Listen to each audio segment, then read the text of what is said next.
So guys, आज की story पुनर्जन्म के ऊपर होने वाली है। पुनर्जन्म काफ़ी लोग विश्वास करते होंगे, कुछ लोग विश्वास नहीं करते होंगे, लेकिन अपनी दुनिया में ही कुछ घटनाएं ऐसी हुई है जो रियल स्टोरीज है।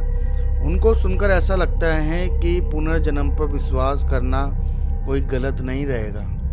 काफ़ी साइंस वैज्ञानिक भी आजकल तो मानने लग गए हैं कि पुनर्जन्म जैसी चीज़ होती है, हालांकि वो पहले नहीं मानते थे।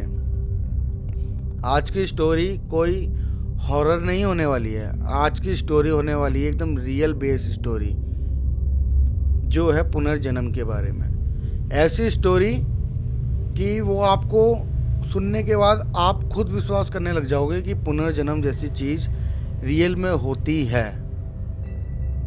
आप सोचो कि आपको अपना पुनर्जन्म याद आया है, ठीक है, और पुनर्जन्म आने के बाद आपको जो याद आया है और आप लोगों को बता रहे हो, तो रियल में आज का जो युग चल रहा है ना, रियल में आपको लोग या तो बोलेंगे ये पागल हो गया है, या फिर इसके अंदर कोई आत्मा वगैरह जिन वगैरह आ गया है। क्योंकि आप किसी को बोलोगे नहीं मेरा पुनर्जन्म हुआ है, मैं ये हूँ, मैं पिछले जन्म में ये था वो था, मेरी फैमिली यहाँ रहती है, तो कोई विश्वास नहीं करेगा। आप सोच कर देखो, ऐसी जो ये कहानी है वो है टीटू सिंह की। टीटू सिंह के साथ भी सेम ऐसा ही हुआ है। जब वो अपनी फैमिली को बता रहा था, कोई भी नहीं मान रहा था। लोग सोचे थे इसके अंदर आत्मा आ गई है या फिर हमारा बच्चा पागल हो गया है। तो कहानी स्टार्ट करते ही कहानी है 1970 के दशक की। सोचो इतनी पुरानी, वहाँ पर तो उस टाइम कोई विश्वास करता ही नहीं होगा कि पुनर्जन्म जैसी कोई चीज़ होगी।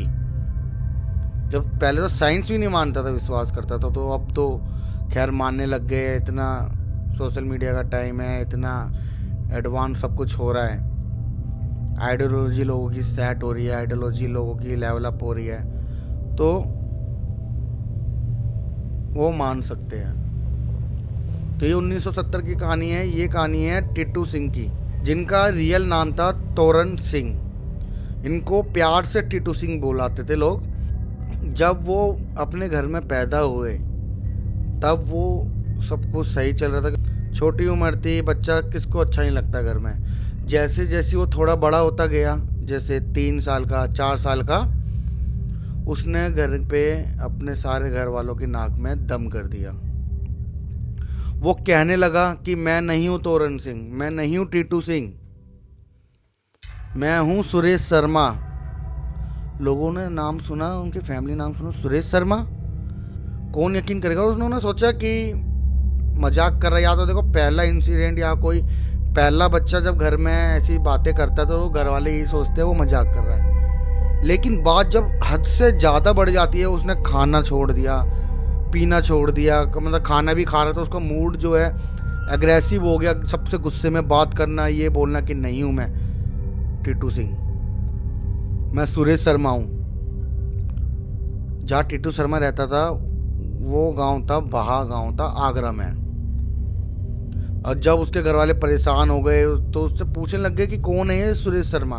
तो वो बताता था कि मैं सुरेश शर्मा हूँ, मैं पहले मारा गया था, किसी ने मेरे गोली मार दी थी, और मेरी दुकान थी, अपनी दुकान का नाम बताता था सुरेश रेडियो के नाम से। और यहाँ तक कि उसने ये तक बता दिया कि मैं मरा कैसे। उसने बोला कि मेरे को गोली मारी गई थी कुछ लोगों ने मिलकर, और कुछ जब उसकी कोई अच्छी दुकान थी बहुत बड़ी रेडियो की, उस टाइम रेडियो बहुत चलता था, 1970 के दशक की बात है, तो जानी पहचानी दुकान थी। तो बिजनेस के ही मतलब कॉम्पिटिटर होते हैं आपस में, जलन खोर के वजह से ही उसके जलने वालों ने उसको गोली मरवा दी थी। तो उसने ये सब बताया और अपनी बीवी का नाम बताया कि मेरी बीवी है उमा और मेरे बच्चे भी है। घर वाले तो हैरान हो गए। चलो घर वालों ने सुना, आपस में उनके टीटू सिंह के मम्मी पापा ने बात करी कि शायद इसको किसी को दिखाना पड़ेगा।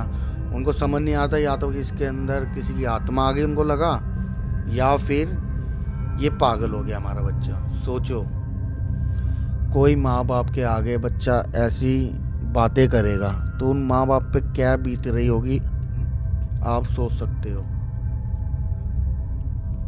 तो जिद टीटू की बहुत ज़्यादा हद पार कर गई थी। टीटू ने बहुत एग्रेसिव होकर घर वालों से लड़ाई करना शुरू कर दी, घर में तोड़ फोड़ शुरू कर दी। तो फिर घर वालों ने डिसीजन लिया भाई अब तो कुछ करना पड़ेगा।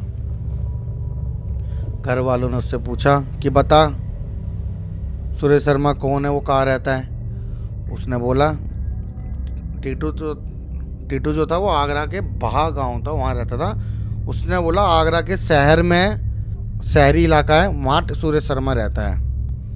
तब वो शहर गए, आगरा के शहर गए। ऐसी उन्होंने बहुत सारी गलियां ढूंढी। अब टीटू को दिख गई एक ऐसी गली जिसका चप्पा चप्पा उसे याद था।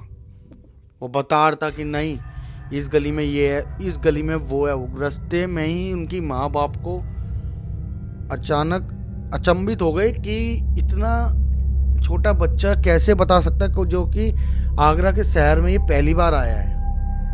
यहाँ ये चूड़ियों की दुकान है, यहाँ ये चप्पल की दुकान है, यहाँ मेरी दुकान हुआ करती थी सुरेश रेडियो के नाम से। और लोगों से पूछा गया जब तो उन्होंने बताया कि यहाँ रियल में यहाँ एक दुकान हुआ करती थी सुरेश रेडियो के नाम से, बहुत जानी मानी दुकान थी वो। बस फिर क्या था, पीछा करते करते टीटू का वो पहुंचे सुरेश शर्मा के घर। सुरेश शर्मा जो टीटू कहता है कि सुरेश शर्मा ही हूँ मैं। तो उससे घर में घुसा, वो जाते ही अपनी बीवी को पहचान गया। उसने बोला, आंखों में थोड़ी सी नमी थी टीटू के, उमा तुम्हें याद है उमा मैं कौन। उमा पहचान नहीं पाई। उमा को शुरू में ऐसा लगा कि ये बच्चा कौन है। फिर वो टीटू बच्चों को देखकर बोलने लग गया कि बच्चों तुम्हें याद है हम खेला करते थे साथ में। कुछ पुराने ऐसे चीज़ें बताने लग गया कि जो सुरेश शर्मा अपने बच्चों के साथ करता था वैसी वही चीज़ें वो बताने लग गया। बच्चे हैरान हो गए, उन्होंने तक बोलना स्टार्ट कर दिया कि ये सब तो हम पापा के साथ करते थे। उमा को भी उसने कुछ ऐसी बातें बताई जैसे अलमारी में क्या क्या रखा हुआ है, अलमारी के किस साइड क्या रखा हुआ है। यहाँ तक कि टीटू ने कुछ सोने के सिक्के या कुछ पैसे छुपाए हुए थे। उस टाइम सिक्के ही चलते थे सबसे ज़्यादा, तो सिक्के किसी कहीं गाड़ रखे थे, दबाए हुए थे। यहाँ तक कि उसने ये बता दिया कि इस जगह पे सोने के सिक्के गाड़े थे मैंने। जब वहाँ खुदाई होती रही तो घर वालों की ना हार्ट बीट बहुत तेज हो रही थी। आप गैस कर सकते हो माँ बाप पे क्या बीती रही होगी। उन्हें लग रहा था कि कहीं ना कहीं ये बात सच ना हुई तो ये हमारा बच्चा पागल हो गया या कोई आत्मा का चक्कर है। अगर ये बात सच हो भी गई तो वो कैसे इस बात को मानेंगे कि ये हमारा बच्चे के अंदर एक सुरेश शर्मा है, उसका पुनर्जन्म है। बहुत मुश्किल हो जाता है उस टाइम मानना। आप लोग हम लोग भी होते हैं ना तो बहुत मुश्किल हो जाता है, आप समझ सकते हो, गैस कर सकते हो। क्योंकि जब मैं इस स्टोरी की रिसर्च कर रहा था ना तो मुझे भी लग रहा था यार 1970 के दशक का, बताओ। बस खुदाई होती गई वहाँ रियल में मिल गए सिक्के सोने के।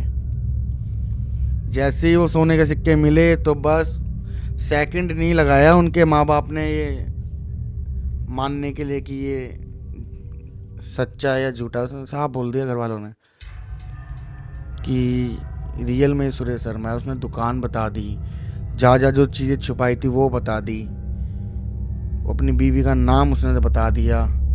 उसने यहाँ तक कि ये तक बता दिया कि मैं मरा कैसे हूँ, किस लोगों ने मुझे मारा है। और सबसे चौंकाने वाली बात आपको बताऊँ मैं, सबसे चौंकाने वाली बात ये है कि जहाँ सुरेश शर्मा को गोली मारी गई थी ना वहाँ पे बर्थ निशान है उसका, बर्थ साइन इस साइड। मैं रियल फोटो लगा भी दूंगा स्क्रीन में, आप देख रहे होंगे। ये था बर्थ निशान उसका। और जहाँ जहाँ उसको गोली मारी या हाथापाई हुई, जहाँ जहाँ उसके पोस्टमार्टम रिपोर्ट में देखा गया कि जहाँ जहाँ पोस्टमार्टम में क्या होता है, रिपोर्ट में लिख देते हैं कि इस बॉडी पर यहाँ पर मार्क है, यहाँ मार्क है। उस टीटू की बॉडी पे भी वहीं वो सेम मार्क थे जहाँ सुरेश शर्मा के थे। इतना स्टोरी, रियल स्टोरी जानने के बाद भी तो मैं कैसे नहीं मान सकता पुनर्जन्म के बारे में। ये थी टीटू सिंह की कहानी। टीटू सिंह की कहानी सुनकर आपको क्या लगता है, क्या पुनर्जन्म जैसी कोई चीज़ होती है? ये मैं पर्सनली आपसे पूछ रहा हूँ, क्योंकि मुझे इस स्टोरी के बाद तो मुझे लगा कि पुनर्जन्म जैसी कोई चीज़ होती है। आपको क्या लगता है पुनर्जन्म के बारे में? कमेंट करके मुझे ज़रूर बताना। और अगली स्टोरी तो ऐसी होने वाली है जो आपको कभी सोने नहीं देगी।